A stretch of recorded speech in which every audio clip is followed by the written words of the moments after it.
ഒരു ക്ഷേത്രം എന്ന് കേൾക്കുമ്പോൾ നമ്മുടെ മനസ്സിലേക്ക് ആദ്യം വരുന്നത് എന്താണ്? ഗോപുരം, ശ്രീകോവിൽ, ചുറ്റമ്പലം, ഒരു മേൽക്കൂരയ്ക്ക് കീഴിൽ പ്രതിഷ്ഠിക്കപ്പെട്ട ദൈവരൂപം. പക്ഷേ നിങ്ങൾക്കറിയാമോ, മേൽക്കൂരയില്ലാത്ത തുറന്ന ആകാശത്തിന് കീഴിൽ ദൈവത്തെ ആരാധിക്കുന്ന ക്ഷേത്രങ്ങളും നമ്മുടെ നാട്ടിലുണ്ട്. ചില ക്ഷേത്രങ്ങളിൽ പ്രതിഷ്ഠയ്ക്ക് മുകളിലേക്ക് ഒരു മേൽക്കൂര പോലും ഉണ്ടാവില്ല. എന്തുകൊണ്ടാണ് ഇവയ്ക്ക് മേൽക്കൂര ഇല്ലാത്തത്? അതിന് പിന്നിൽ എന്തെങ്കിലും പ്രത്യേക വിശ്വാസമുണ്ടോ? അതോ അതിന് പിന്നിൽ നൂറ്റാണ്ടുകൾ പഴക്കമുള്ള ഒരു കഥയുണ്ടോ? ഇന്ന് നമുക്ക് പരിചയപ്പെടാം മേൽക്കൂരയില്ലാത്ത ക്ഷേത്രങ്ങൾ, ആകാശം തന്നെ മേൽക്കൂരയായ ദേവാലയങ്ങൾ. ഞാനൊരു കഥ പറയാം എന്നെ യൂട്യൂബ് ചാനലിലേക്ക് എല്ലാവർക്കും സ്വാഗതം. കേരളത്തിലെ ചില പുരാതന ആരാധനാ കേന്ദ്രങ്ങളിൽ ദൈവസങ്കല്പം ഒരു അടച്ചിട്ട ശ്രീകോവിലിനുള്ളിൽ മാത്രം ഒതുങ്ങുന്നതല്ല. പ്രകൃതിയോടും മണ്ണിനോടും മരങ്ങളോടും കാവകളോടും ചേർന്നുള്ള ആരാധനാ രീതികളാണ് പലതിൻ്റെയും പ്രത്യേകത. പ്രത്യേകിച്ച് കാവ സംസ്കാരവുമായി ബന്ധപ്പെട്ട ആരാധനാ കേന്ദ്രങ്ങളിൽ ദേവതയെ പ്രകൃതിയുടെ മധ്യത്തിൽ തന്നെയാണ് ആരാധിക്കുന്നത്. അതുകൊണ്ട് തന്നെ ചില സ്ഥലങ്ങളിൽ പ്രതിഷ്ഠയ്ക്ക് മുകളിൽ മേൽക്കൂര നിർമ്മിക്കാതെ തുറന്ന ആകാശത്തിന് കീഴിൽ തന്നെ ആരാധന തുടരുന്നു. ഇവിടെ ആകാശം തന്നെ മേൽക്കൂര, പ്രകൃതി തന്നെ ചുറ്റമ്പലം, മണ്ണ് തന്നെ പീഠം. കേരളത്തിന്റെ പഴയ ആരാധനാ പാരമ്പര്യത്തിൽ സർപ്പക്കാവുകൾ, ഭദ്രകാളിക്കാവുകൾ, യക്ഷിയമ്മ കാവുകൾ, ഗ്രാമദേവതാ സ്ഥാനങ്ങൾ തുടങ്ങിയവയ്ക്ക് വലിയ പ്രാധാന്യം ഉണ്ടായിരുന്നു. പല കാവുകളിലും വലിയ കെട്ടിടങ്ങളോ ഗോപുരങ്ങളോ കാണില്ല. പകരം വലിയ മരങ്ങൾ, വള്ളിപ്പടർപ്പുകൾ, ചെറിയ കല്ല് പ്രതിഷ്ഠകൾ, നാഗപ്രതിഷ്ഠകൾ തുടങ്ങിയവയാണ് കാണുന്നത്. ഇവിടുത്തെ വിശ്വാസം അനുസരിച്ച് ദൈവസാന്നിധ്യം ഒരു കെട്ടിടത്തിനുള്ളിൽ മാത്രം ഒതുങ്ങുന്നതല്ല. പ്രകൃതിയിലും ദൈവിക സാന്നിധ്യമുണ്ടെന്നാണ് സങ്കല്പം. ഇത്തരം ആരാധനാ കേന്ദ്രങ്ങളെക്കുറിച്ച് പല സ്ഥലങ്ങളിലും വ്യത്യസ്തമായ ഐതിഹ്യങ്ങളുണ്ട്. ചിലയിടങ്ങളിൽ ദേവത സ്വയംഭൂ ആണെന്നാണ് വിശ്വാസം. അങ്ങനെയുള്ള പ്രതിഷ്ഠകൾക്ക് മനുഷ്യന് ഇഷ്ടമുള്ള രീതിയിൽ മാറ്റങ്ങൾ വരുത്തരുതെന്നും അവയുടെ സ്വാഭാവിക രൂപം സംരക്ഷിക്കണമെന്നുമുള്ള വിശ്വാസം ചില പ്രദേശങ്ങളിൽ കാണാം. മറ്റു ചില സ്ഥലങ്ങളിൽ ദേവതയ്ക്ക് തുറന്ന ആകാശം ഇഷ്ടമാണ് എന്നതാണ് പ്രാദേശിക വിശ്വാസം. എന്നാൽ ഒരു കാര്യം ശ്രദ്ധിക്കണം, ഇവയ്ക്ക് പിന്നിലുള്ള കഥകൾ ഓരോ ക്ഷേത്രത്തിനും വ്യത്യസ്തമായിരിക്കും.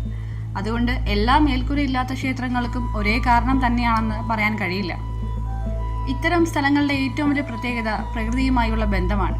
ഒരു വലിയ ആൽമരത്തിന്റെ ചുവട്ടിൽ ചെറിയൊരു പ്രതിഷ്ഠ, ചുറ്റും പച്ചപ്പ്, കാറ്റിന്റെ ശബ്ദം, പക്ഷികളുടെ ശബ്ദം, മഴ നേരിട്ട് പ്രതിഷ്ഠയ്ക്ക് മുകളിൽ വീഴുന്നു, സൂര്യപ്രകാശം നേരിട്ട് പ്രതിഷ്ഠയെ സ്പർശിക്കുന്നു. ഇതെല്ലാം ചേർന്ന് ഒരു പ്രത്യേക ആത്മീയ അന്തരീക്ഷം സൃഷ്ടിക്കുന്നു.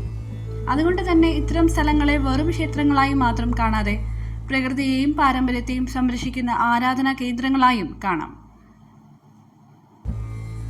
ഇത്തരം ആരാധനാ രീതികൾ കേരളത്തിൽ മാത്രം ഒതുങ്ങുന്നതല്ല. ഇന്ത്യയിലെ വിവിധ ഭാഗങ്ങളിൽ വൃക്ഷാരാധന, കല്ലാരാധന, ഗ്രാമദേവത ആരാധന, തുറന്ന ആകാശത്തിന് കീഴിലുള്ള ആരാധന തുടങ്ങിയ പാരമ്പര്യങ്ങൾ ഇന്നും കാണാം. പല ആദിമ ആരാധന രീതികളിലും ഒരു പ്രത്യേക കെട്ടിടം നിർമ്മിക്കുന്നതിന് മുമ്പ് തന്നെ പ്രകൃതിയിലെ ഒരു പ്രത്യേക സ്ഥലം വിശുദ്ധമായി കണക്കാക്കിയിരുന്നു. ഒരു മരം, ഒരു കല്ല്, ഒരു കുന്ന്, ഒരു കുളം, അല്ലെങ്കിൽ ഒരു പ്രത്യേക ഭൂഭാഗം. കാലക്രമേണ ആ സ്ഥലം തന്നെ ആരാധനാ കേന്ദ്രമായി മാറി. അതുകൊണ്ട് മേൽക്കൂരയില്ലാത്ത ആരാധനാ കേന്ദ്രങ്ങൾ നമ്മെ ഓർമ്മിപ്പിക്കുന്നത് ഒരു പഴയ സത്യമാണ്: ദൈവത്തെ കണ്ടെത്താൻ എപ്പോഴും വലിയൊരു ക്ഷേത്രം ആവശ്യമില്ലെന്ന്. ഇത്തരം സ്ഥലങ്ങൾക്ക് മതപരമായ പ്രാധാന്യം മാത്രമല്ല ഉള്ളത്, അവയ്ക്ക് ചരിത്രപരവും സാംസ്കാരികവും പരിസ്ഥിതിപരവുമായ പ്രാധാന്യമുണ്ട്. പഴയ മരങ്ങൾ സംരക്ഷിക്കപ്പെടുന്നു, കാവുകളുടെ ജൈവ വൈവിധ്യം നിലനിൽക്കുന്നു, പ്രാദേശിക ആചാരങ്ങളും വിശ്വാസങ്ങളും തലമുറകളിലേക്ക് കൈമാറപ്പെടുന്നു. അതുകൊണ്ട് തന്നെ ഒരു ചെറിയ കാവ് പോലും ചിലപ്പോൾ ഒരു പ്രദേശത്തിന്റെ ജീവിക്കുന്ന ചരിത്രമായിരിക്കാം.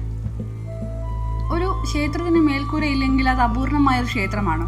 ഒരു പക്ഷേ അല്ല. കാരണം ചില ആരാധനാ കേന്ദ്രങ്ങളിൽ ആകാശം തന്നെയാണ് മേൽക്കൂര, മരങ്ങൾ തന്നെയാണ് തൂണുകൾ, പ്രകൃതി തന്നെയാണ് ചുറ്റമ്പലം, മണ്ണ് തന്നെയാണ് വിശുദ്ധ സ്ഥലം. നൂറ്റാണ്ടുകൾക്ക് മുമ്പ് മനുഷ്യൻ പ്രകൃതിയോട് ചേർന്ന് ആരാധിച്ചിരുന്ന ഒരു പാരമ്പര്യത്തിന്റെ ഓർമ്മപ്പെടുത്തലുകളാണ് ഇത്തരം സ്ഥലങ്ങൾ. ഇനി അടുത്ത തവണ നിങ്ങളൊരു കാവിലൂടെയോ മരങ്ങളുടെ ഇടയിൽ ഒളിഞ്ഞിരിക്കുന്ന ഒരു ചെറിയ ആരാധനാ കേന്ദ്രത്തിലൂടെയോ കടന്നു പോകുമ്പോൾ ഒന്ന് ശ്രദ്ധിക്കും. ഒരു പക്ഷേ ഒരു മേൽക്കൂരയില്ലാത്ത ദേവാലയത്തിൽ നൂറ്റാണ്ടുകളുടെ ഒരു കഥ നിങ്ങളെ കാത്തിരിക്കുന്നുണ്ടാവും. ഇത്തരം അപൂർവ ക്ഷേത്രങ്ങളുടെയും അവയ്ക്ക് പിന്നിലെ ഐതിഹ്യങ്ങളുടെയും കഥകൾ അറിയാൻ ഈ ചാനൽ സബ്സ്ക്രൈബ് ചെയ്യാനും വീഡിയോ ലൈക്ക് ചെയ്യാനും മറക്കരുത്. Thanks for watching.